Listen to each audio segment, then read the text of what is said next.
Now, in today's video, I'm going to be speaking about the importance of men spending time in all-male environments. And the inspiration from this video came from my time as a Boy Scout and growing up having those opportunities. And now, since I have had the opportunity to work a little bit in education, and I've seen the complete lack of opportunities for young men nowadays to spend time with other men or in non-co-ed spaces. Now, if you remember from my last video I made about Scouts, I had this one quip about how Boy Scouts has been going downhill. And one of the major reasons for that, not the only one, but one of the major reasons is that it's become co-ed, which I think is a bit of a disaster, to say the least. And so in this video, I'm going to talk about the importance of young men, particularly boys, but even all the way through to adulthood, really, the importance of men spending time in all-male environments and the way in which that impacts their development and their health as overall human beings.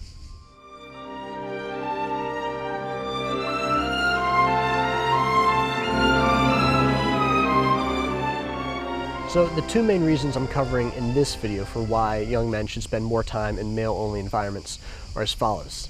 The first reason is the presence of masculine role models, and the second is the opportunity for male bonding and vulnerability. So we're going to look at the first. Now, in a young boy's life, it is a well-known and documented fact that there is one single influence that exerts a disproportionate amount of influence with regards to the young boy's future success in education level, likelihood of drug use, socioeconomic status, sociability, and stability in future relationships. This is, of course, the father figure. Now, the father figure, the presence of a good father, means a lot for the future of a young boy. And likewise, the absence of one, or the presence of a bad father figure, exerts a disproportionately negative influence over that young boy's life. Now, it goes without saying that, of course, some of us are fortunate to have good fathers. Others of us are not so fortunate. But regardless, the opportunity, one may say, to spend more time around masculine role models. These men will never replace a father figure, but they can, in many cases, make up for it. You know, if someone's growing up in a household with an absent father and they get to spend more time in male-only environments, those other men who bring up that child, they are able to contribute to that young boy's success. And likewise, for those of us who have good fathers, we are able to learn from the other men that we come into encounter with.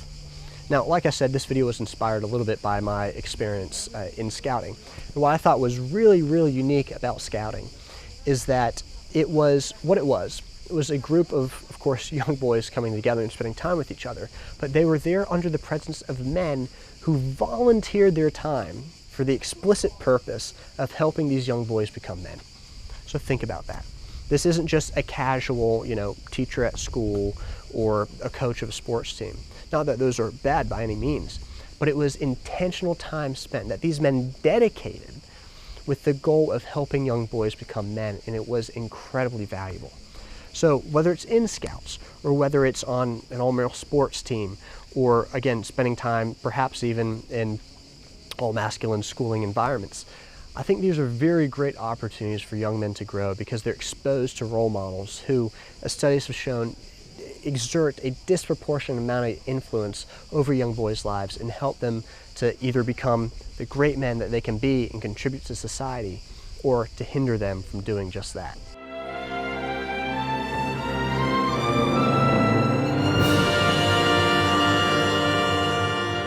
Now, the second reason why all men, but specifically young boys, can benefit from spending time in all masculine environments, all male environments, is because of masculine bonding and vulnerability.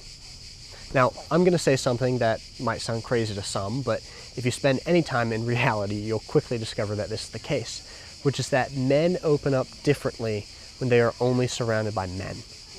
They open up differently and they share and connect with other men in a different fashion than when a woman is present.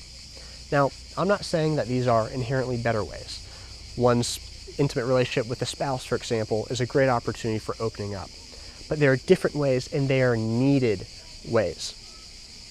To illustrate what I want to say with this, I'll share something I learned not too long ago, actually, but it really shocked me when I heard it and then it made perfect sense, is that when looking at couples who have been together, married for however many years, and the spouse dies, women are on the whole, by and large, vastly or more able to get over that death to a vast degree higher than the men are. Okay, I hope I'm explaining this well. What I'm trying to say is that the men actually, if they are to lose their partner, they suffer a lot more than the women do. The women are able to recover far better, far easier, far quicker. It's not to say that it's not hard for them, but they recover much better. And the reason for this, well, one of the main reasons, I should say, it comes down to the men's social relationships. Women on the whole have a much stronger framework of social relationships on which they can lean in the midst of tragedy. Men, however, don't often have that. They often have an over-reliance on their spouse, for example. It's something I see a lot where men, once they find a good wife, and congrats to them, they rely on them as their only confidant, on the only person on who they can lean and really confide in and share with and open up to. And so obviously when that person passes, you don't have these support networks in place. Now, we all know that when it comes to making friends, it's not impossible to make them as you get older, but it definitely becomes harder. And one of the easiest times to make friends is when you're a kid. Again, going back to my experience in Scouts, this was a wonderful opportunity. We didn't have any concern about, worldly matters in the sense of money, job, career, schooling. We didn't care about that. We were just hanging out in the woods, spending time together, going on adventures, learning to connect. It was a marvelous opportunity for us to foster friendships over silly things, over stuff like marshmallows and whatnot. But one of my best friends to this day was made by doing just that. Because we develop a bond, and then that is able to grow and mature over time. And so for specifically young men, this is very important, but for all men, it's important to spend time in masculine-only environments because you open up in a different way. You get to connect on a different level. If the other men are open to it, then you can connect on a very real level. And again, these are not inherently, I'm not saying necessarily that they're inherently better ways of connecting. They're not inherently better relationships, but they are different relationships and they are needed relationships. We as men need a relationship with a woman, but we also need relationships with other men.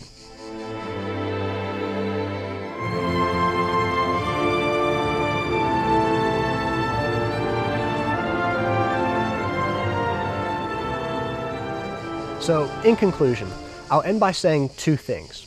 And the first is that everything that I just said, it still applies to women as well. I think that women should spend time in all female environments, and they will benefit from doing so. However, the reason I'm talking about this so much from a male's perspective is because I think, as mentioned earlier with the deceased spouses and whatnot, women almost by default, or, the work of fate or whatever, they end up often having more of these relationships already in place. It's more of a masculine problem that we face, is that we don't have these social networks and connections in place, and so it's up to us to foster it.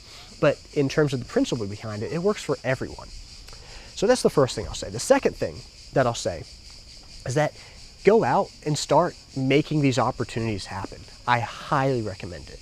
If you can get together with a group of guys and go on a camping trip, or even go on a vacation with some of your best guy friends, do that. Now look, if you don't have the finances or the time or the schedule, lining up in order to make that happen, then do something else.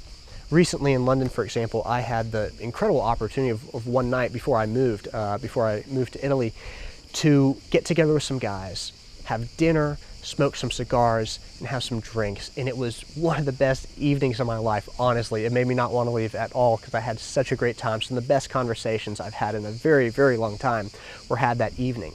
And it was so special because we just said, look, this is going to be a space for us to connect, for us to bond, for us to spend time together. Again, we made a meal, had some cigars, had some drinks. It was phenomenal. So do that. You can do it. It's within all of our grasp. And so I really want to encourage you. I hope this video shares just a little bit of light on the importance of doing this. I want to encourage you to go out and start making these connections because you will find them invaluable over the course of your life.